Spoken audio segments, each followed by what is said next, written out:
Assalamualaikum warahmatullahi wabarakatuh. Saya Ita Novita Nugrah, NPMC 101801337. Kelas Akuntansi Keuangan Lanjutan A. Di sini saya akan menjelaskan materi mengenai akuntansi. Akuntansi adalah suatu proses mencatat, mengklasifikasi, meringkas, mengolah dan menyajikan data, transaksi serta kejadian yang berhubungan dengan keuangan, sehingga dapat digunakan oleh orang yang akan menggunakannya untuk pengambilan suatu keputusan serta tujuan lainnya.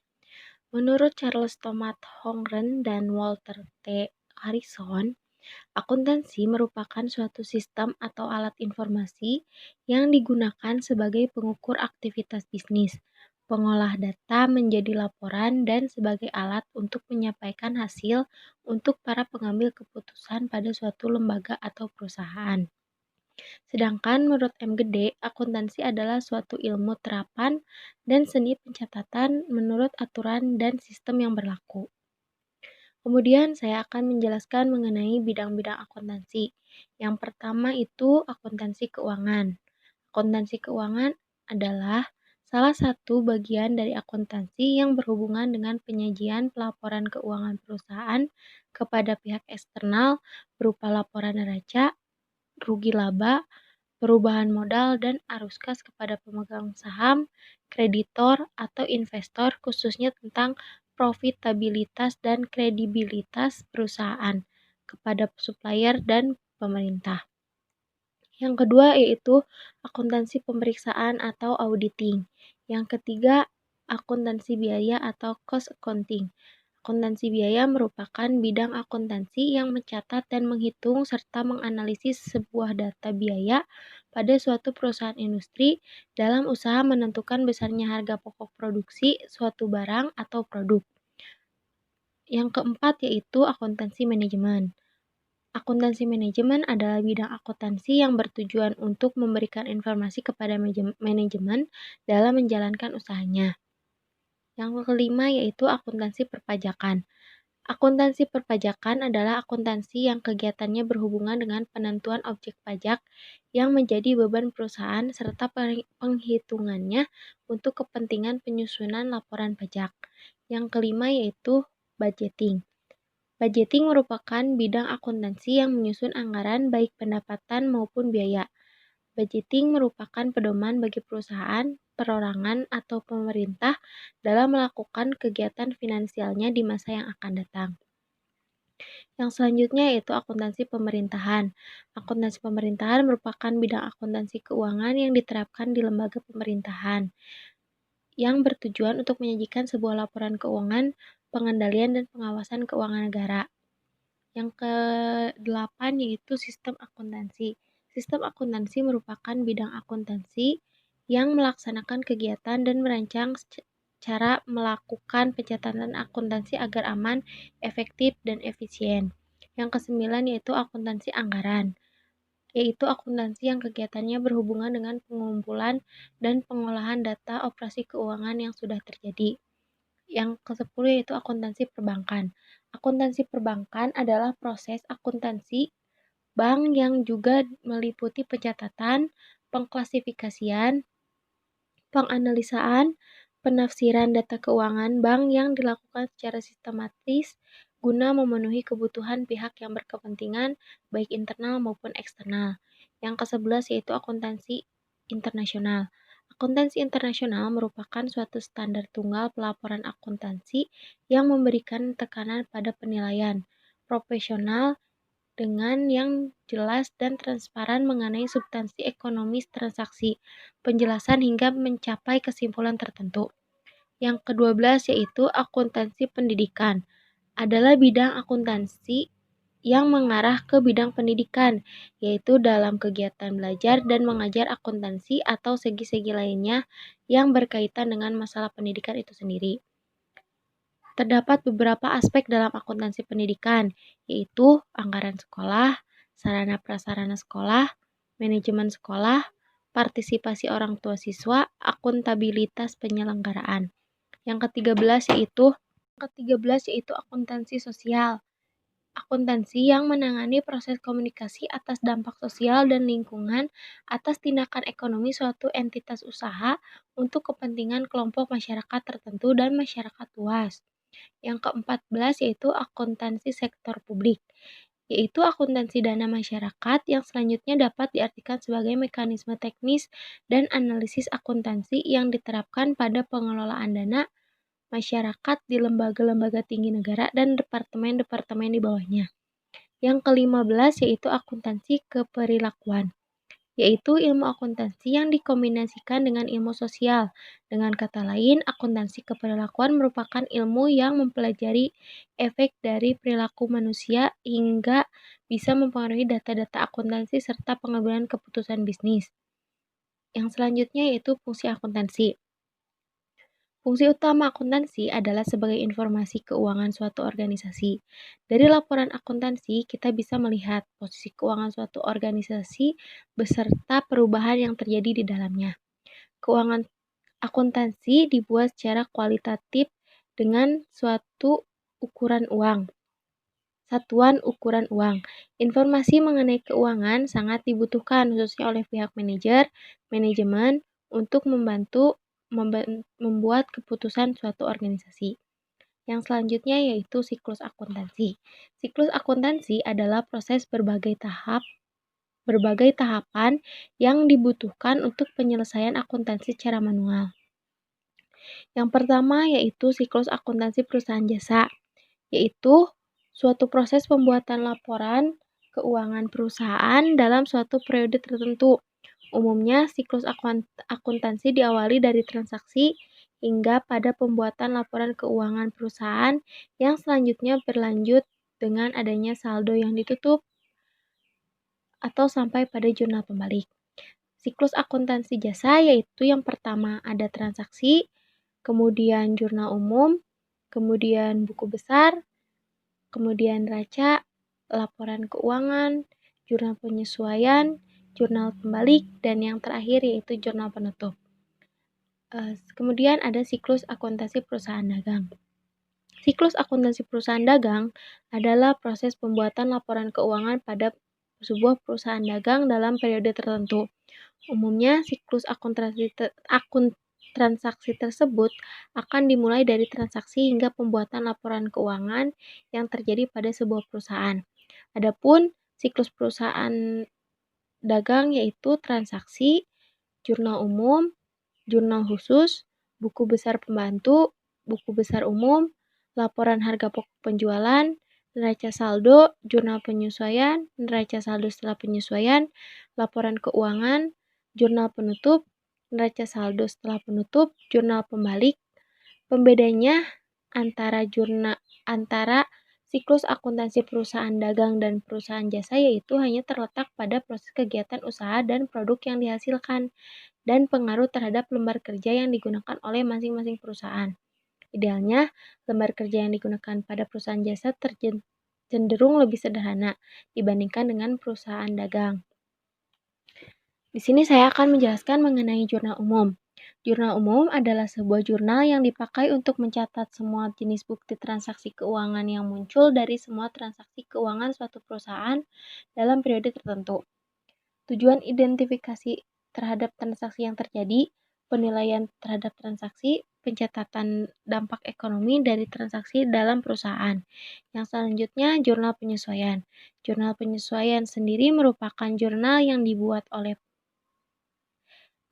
pada proses pencatatan perubahan saldo di dalam akun yang pada akhirnya akan mencerminkan saldo pada jumlah yang sesungguhnya, berfungsi untuk menghitung beban dan pendapatan pada periode yang bersangkutan. Yang selanjutnya yaitu jurnal penutup. Jurnal penutup adalah jurnal yang dibuat pada akhir periode akuntansi untuk menutup akun-akun nominal sementara. Yang selanjutnya ada jurnal pembalik. Jurnal pembalik adalah jurnal untuk membalik jurnal penyesuaian yang menimbulkan akun neraca. Jika tidak dibalik akan terjadi akun ganda. Yang selanjutnya yaitu buku besar pembantu. Buku besar pembantu atau subsidiary ledger adalah perpanjangan dari buku besar umum yang mencatat lebih detail dan spesifik mengenai transaksi tertentu. Tentunya dalam buku besar jenis ini, transaksi telah dikelompokkan menjadi satu kategori transaksi yang sama.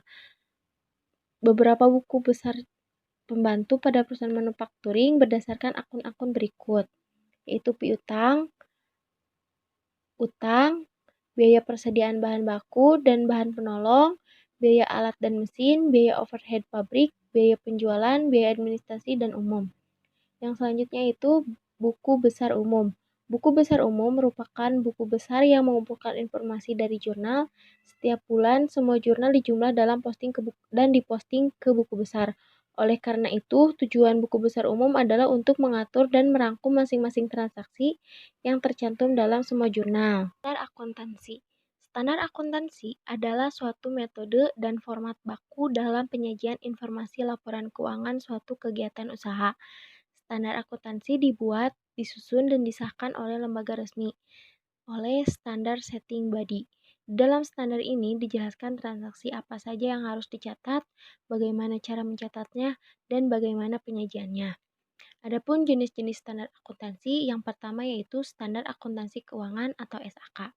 SAK digunakan untuk suatu badan yang memiliki akuntabilitas publik, yaitu badan yang terdaftar atau masih dalam proses pendaftaran di pasar modal, atau badan fidusia, badan usaha yang menggunakan dana masyarakat seperti asuransi, perbankan, dan dana pensiun. Pengguna instansi SAK yaitu perusahaan yang sudah terdaftar di bursa efek. Selanjutnya yaitu standar akuntansi keuangan badan usaha tanpa akuntabilitas publik atau SAK etap. SAK etap digunakan untuk suatu badan yang memiliki akuntabilitas publik signifikan dalam menyusun laporan keuangan untuk tujuan umum. SAK etap juga mengikuti standar yang telah ditetapkan oleh IFRS khususnya bidang small medium enterprise atau usaha kecil menengah. Biasanya yang menggunakan SAK etap yaitu usaha yang belum go public. Kemudian ada standar akuntansi keuangan syariah atau SAK syariah. Standar ini digunakan untuk badan usaha yang memiliki transaksi syariah atau berbasis syariah. Standar ini terdiri atas kerangka konseptual penyusunan dan pengungkapan laporan, standar penyajian laporan keuangan, dan standar khusus transaksi syariah seperti mudharobah, murobahah, salam, ijarah, dan istihna. Biasanya yang menggunakan SAK syariah yaitu perusahaan yang berhubungan dengan syariah. Kemudian yang terakhir yaitu standar akuntansi pemerintah atau SAP. SAP dinyatakan dalam bentuk pernyataan standar akuntansi pemerintah PSAP, dilengkapi dengan pengantar standar akuntansi pemerintah dan disusun mengacu kepada kerangka konseptual akuntansi pemerintah. Standar ini digunakan untuk menyusun laporan keuangan instansi pemerintah, baik pusat ataupun daerah. SAP disusun dan disahkan oleh Komite Standar Akuntansi Pemerintah atau KSAP-SAP. Biasanya yang menggunakan SAK pemerintah oleh badan yang berhubungan dengan pemerintah seperti Pemda. Perbedaan SAK etap dan PSAK umum yaitu yang pertama, pada penyajian laporan keuangan tidak mewajibkan aset keuangan. Investasi properti berdasarkan nilai wajar, aset biologik diukur dengan harga perolehan dan nilai wajar. Kewajiban jangka panjang yang ada bunganya, aset dan kewajiban pajak yang ditangguhkan, serta non-controlling interest. Yang kedua yaitu pada penyajian laporan laba rugi, SAK etap menggunakan judul laporan laba rugi, sedangkan PSAK menggunakan judul laporan laba rugi komprehensif. Yang ketiga, dalam catatan atas laporan keuangan, perbedaannya terletak pada pengungkapan modal dalam SAK etap tidak sama dengan pengungkapan modal PSAK umum. Yang keempat, laporan arus kas pada SAK etap, arus kas aktivitas operasi menggunakan metode tidak langsung dan tidak mengatur arus kas mata uang asing. Yang kelima, tidak adanya peraturan mengenai laporan keuangan konsolidasi dan terpisah dalam SAK etap.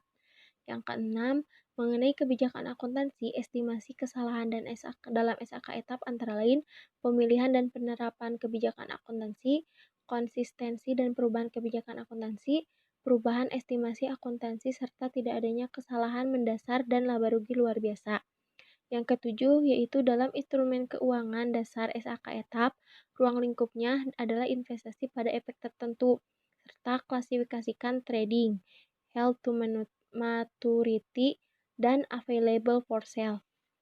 Yang terakhir, yaitu investasi pada perusahaan asosiasi dan entitas anak dalam SAK etap, ruang lingkupnya adalah asosiasi dan entitas anak, menggunakan metode akuntansi metode biaya untuk entitas asosiasi dan metode ekuitas untuk entitas anak.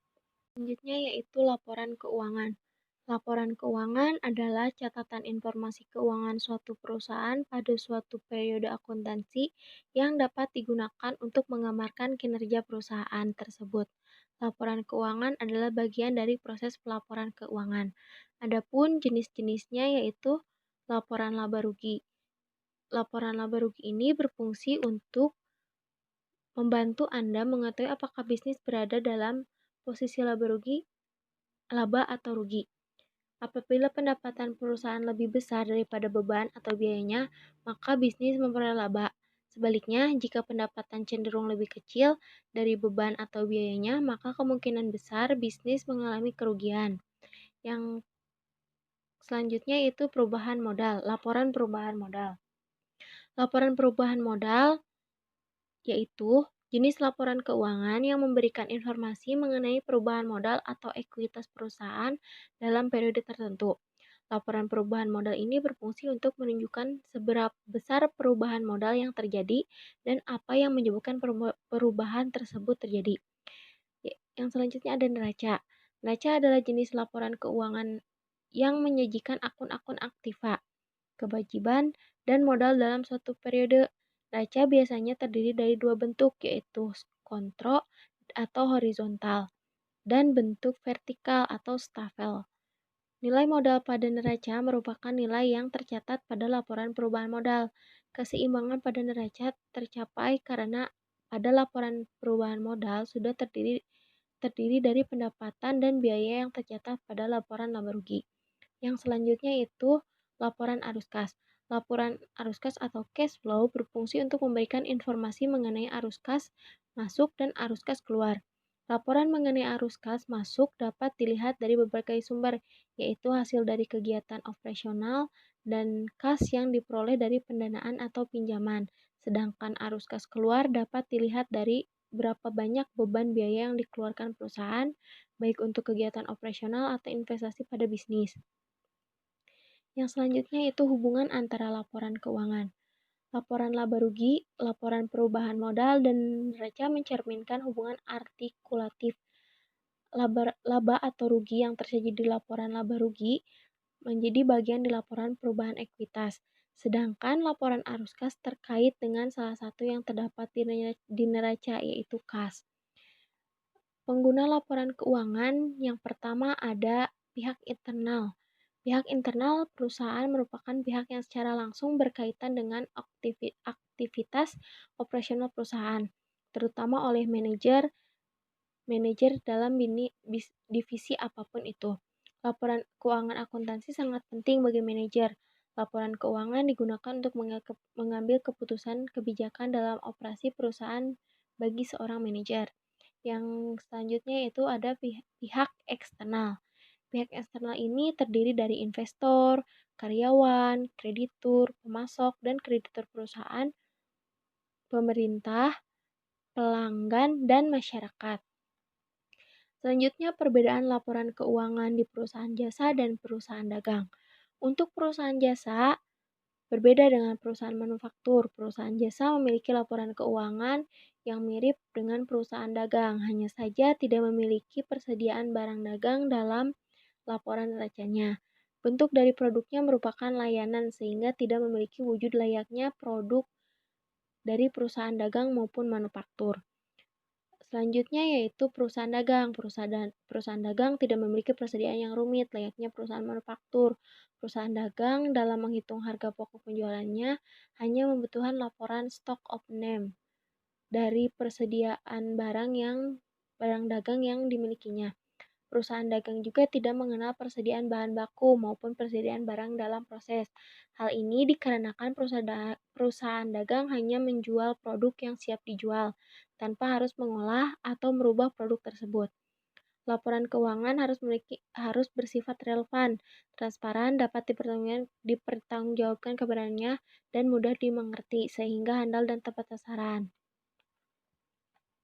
Adapun perhitungan harga pokok penjualan dalam perusahaan dagang dapat didefinisikan dengan sejumlah pengeluaran dan beban yang diperkenankan oleh perusahaan dagang, baik secara langsung maupun tidak langsung, untuk menghasilkan barang atau jasa sehingga dapat dijual atau digunakan. Dalam menghitung HPP perusahaan dagang, dibutuhkan 3 komponen, yaitu persediaan awal barang dagang yang berperan sebagai komponen yang paling besar dalam operasional perusahaan. Yang kedua, persediaan akhir barang merupakan persediaan barang yang tersisa pada akhir periode. Yang ketiga adalah pembelian bersih, merupakan seluruh pembelian barang dagang yang dilakukan perusahaan dari awal periode hingga akhir periode. Adapun tahap menghitung harga pokok penjualan perusahaan dagang yaitu yang pertama menentukan pembelian bersih. Pembelian bersih merupakan penjumlahan dari pembelian dan biaya angkut pembelian dikurang dengan jumlah retur pembelian dan potongan pembelian. Adapun rumusnya yaitu pembelian sama dengan pembelian ditambah nilai angkut pembelian dikurang retur pembelian ditambah potongan pembelian. Yang kedua yaitu menghitung barang tersedia untuk dijual. Barang tersedia untuk dijual merupakan penjumlahan antara persediaan awal barang dagang dengan pembelian bersih. Adapun rumus untuk menghitungnya adalah barang tersedia untuk dijual sama dengan persediaan awal barang dagang ditambah pembelian bersih. Yang ketiga yaitu menghitung HPP perusahaan dagang. HPP perusahaan dagang dapat dihitung dengan mengurangkan barang tersedia untuk dijual dengan persediaan akhir. Rumusnya yaitu HPP perusahaan dagang sama dengan barang tersedia untuk dijual dikurang persediaan akhir. Usaha. Menurut KBBI, badan usaha adalah sekumpulan orang dan modal yang punya aktivitas yang bergerak di bidang perdagangan atau dunia usaha atau perusahaan. Menurut Undang-Undang Ketentuan Umum Pajak Indonesia, badan usaha adalah sekumpulan orang dan modal yang merupakan kesatuan, baik yang melakukan usaha maupun yang tidak melakukan usaha. Adapun pengelompokan jenis-jenis badan usaha yang pertama itu berdasarkan jenis kegiatan yang dilakukan, yaitu ekstraktif, badan usaha dengan jenis kegiatan yang telah tersedia di alam, seperti PT Pertamina. Agraris, jenis kegiatan yang berkaitan dengan pertanian, seperti PT Perkebunan Negara. Industri, jenis kegiatan yang meningkatkan nilai ekonomi barang mengubah bentuknya, seperti PT Kimia Farma. Perdagangan, jenis kegiatan perdagangan tanpa mengubah bentuknya, seperti PT Matahari Store. Jasa, jenis kegiatan yang memenuhi dan menyediakan jasa kepada masyarakat seperti PT Bank Rakyat Indonesia. Selanjutnya, berdasarkan kepemilikan modal. Ada badan usaha milik negara atau BUMN. Badan usaha yang pemilik modalnya adalah negara atau pemerintah, seperti PT Kereta Api, PT Timah Bangka, dan PT Peruri. Dan selanjutnya ada badan usaha milik swasta atau BUMS. Adalah modalnya dimiliki oleh pihak swasta baik nasional maupun pihak asing, seperti PT Pupuk Kaltim, PT Jarum, PT Holcim, dan lain sebagainya. Yang selanjutnya ada badan usaha milik daerah, adalah yang dimiliki oleh pemerintah daerah, seperti Bank Jabar, Bank DKI, Bank Sumut, dan BPD lainnya. Badan usaha campuran, yaitu sebagian modalnya dimiliki swasta dan sebagian lagi dimiliki oleh pemerintah, seperti PT Telkom Indonesia, PT Garuda Indonesia, PT BNI 1946, dan PT Bank Sentral Asia. Yang ketiga berdasarkan wilayah negara. Badan usaha penanam modal dalam negeri, yaitu modalnya dimiliki oleh masyarakat negara itu sendiri, seperti PT Indofood dan PT Sido Muncul. Sedangkan badan usaha penanam modal asing yaitu pemilik modal luar negeri yang beroperasi di dalam negeri seperti PT Otsuka Indonesia. Selanjutnya saya akan menjelaskan bentuk badan usaha. Yang pertama ada perseroan terbatas atau PT. Adalah badan hukum yang didirikan berdasarkan perjanjian, melakukan kegiatan usaha dengan modal dasar yang seluruhnya terbagi dalam saham dan memenuhi persyaratan yang ditetapkan dalam Undang-Undang Nomor 1 Tahun 1995 serta peraturan pelaksanaannya. Dalam pelaksanaannya sudah banyak PT sangat berperan pada perekonomian nasional. Sebagai contoh PT Pertamina dengan PT Medco Energi Internasional. TBK yang memiliki jenis badan usaha milik swasta atau BUMS yang berperan bertambahnya kas negara dari pajak dan laba perusahaan sebagai pendapatan nasional. Yang kedua yaitu persekutuan. Perusahaan yang didirikan oleh beberapa orang dengan memakai satu nama untuk kepentingan bersama. Mode perusahaan firma berasal dari setoran langsung yang terkait dalam kesepakatan firma.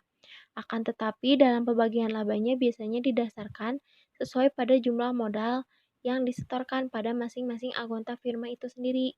Contoh perusahaan firma yang ada di Indonesia adalah perusahaan Puma, perusahaan Nike, perusahaan firma hukum, perusahaan Diadora, dan lain sebagainya. Yang ketiga yaitu perseorangan. Perusahaan perseorangan merupakan perusahaan yang dimiliki, dikelola, dan dimanajemen ditangani langsung secara perseorangan, dan segala bentuk tanggung jawab dan risiko pastinya akan ditanggung secara pribadi, sehingga biasanya modal yang dibutuhkan tidak begitu besar. Perusahaan ini menghasilkan keuntungan yang penuh dan dikuasai oleh perseorangan, namun ada keterbatasan pengembangan usaha karena tergantung dari kemampuan pemilik perusahaan tersebut. Pembentukan badan usaha dan likuidasi badan usaha atau likuidasi. Pembentukan badan usaha yang pertama itu membuat akta perusahaan. Akta perusahaan merupakan dokumen yang dibuat dan disahkan oleh notaris terkait dengan usaha untuk mendirikan sebuah perusahaan, baik itu perusahaan yang berbadan hukum maupun perusahaan yang tidak berbadan hukum. Yang kedua, mendapat surat keterangan domisili usaha. Surat ini dibuat dan dikeluarkan oleh kantor kelurahan atau desa di mana perusahaan berada. Berdasarkan surat ini, camat menerbitkan surat keterangan yang sama. Untuk mendapatkan surat keterangan domisili pelaku usaha memerlukan salinan akta perusahaan yang dibuat oleh notaris. Yang ketiga itu mengurus NPWP.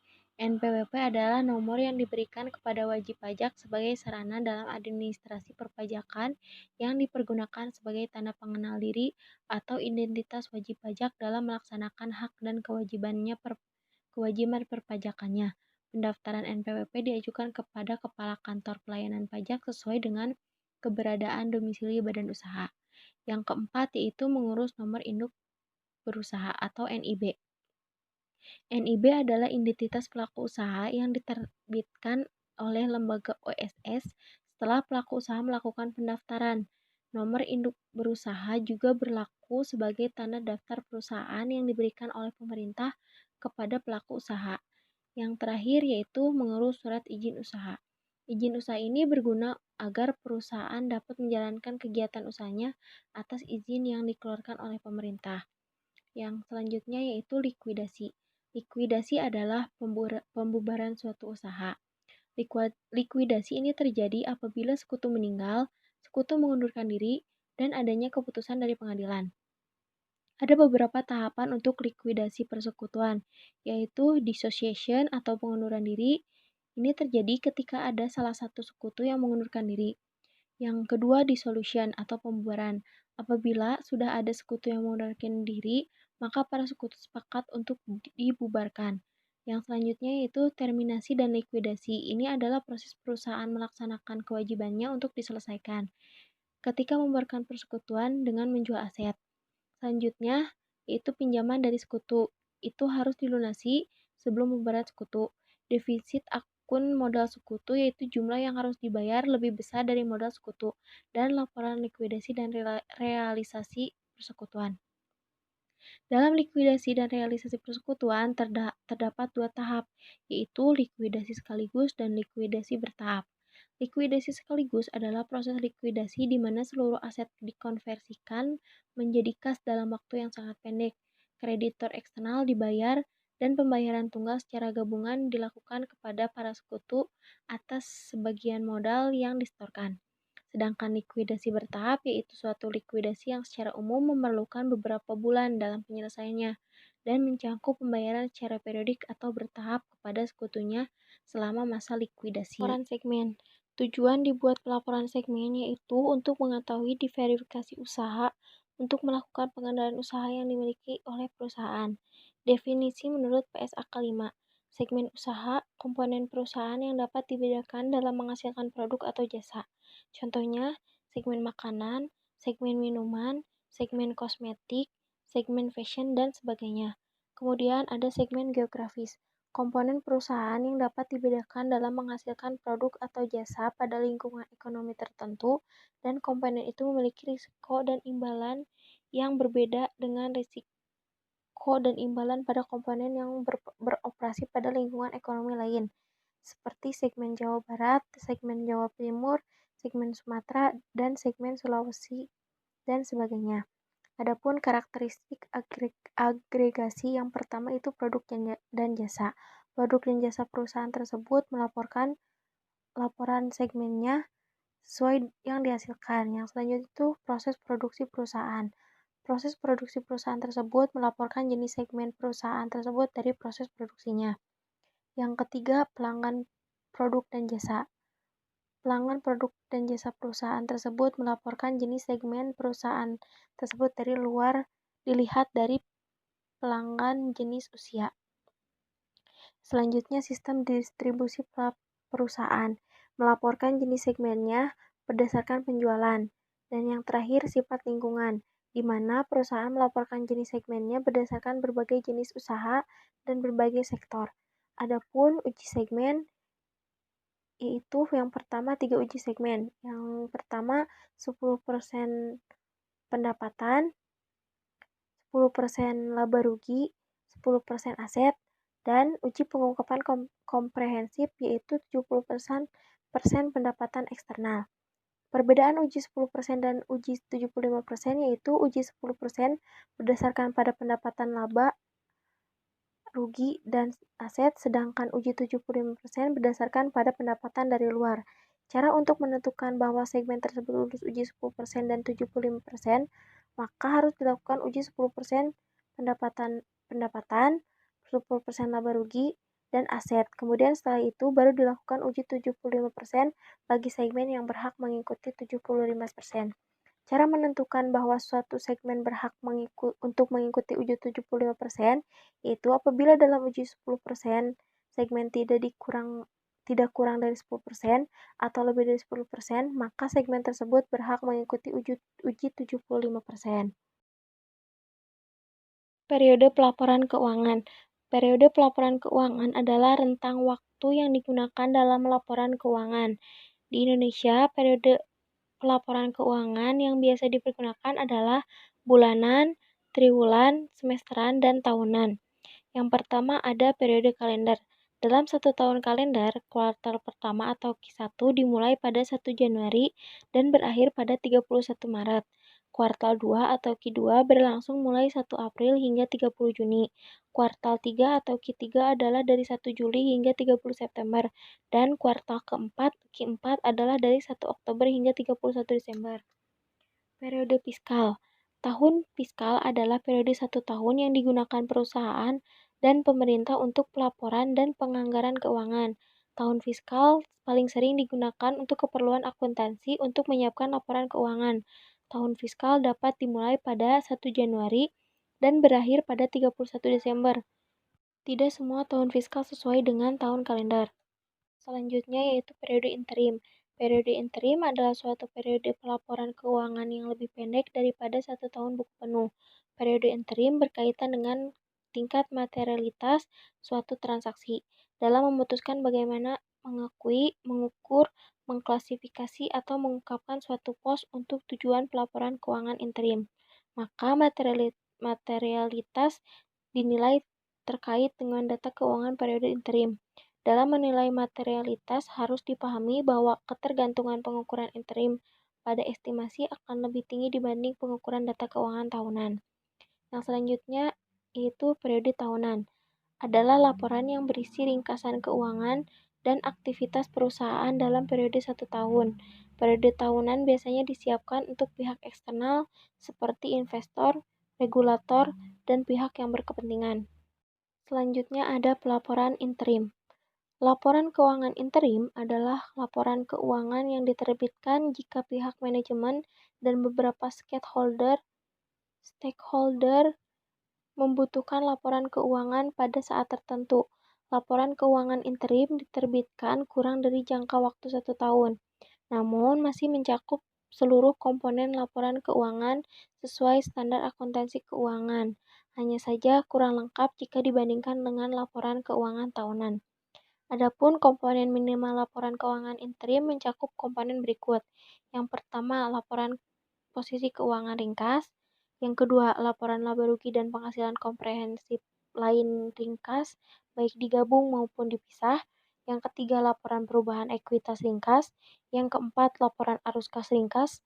Dan yang kelima, catatan penjelasan tertentu. Format dan isi laporan keuangan interim disajikan sebagai berikut.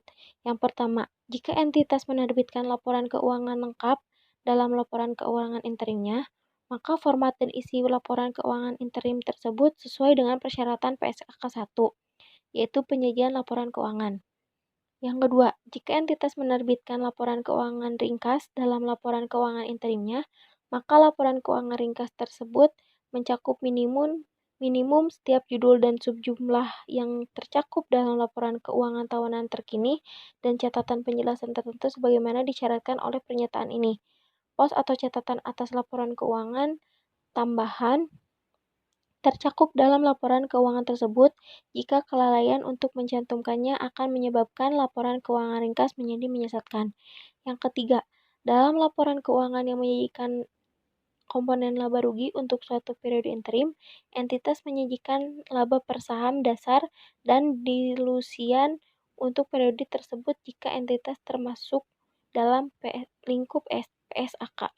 Yang keempat, jika entitas menyajikan komponen laba rugi dalam laporan laba rugi terpisah, sebagaimana dideskripsikan di PSAK 1, penyajian laporan keuangan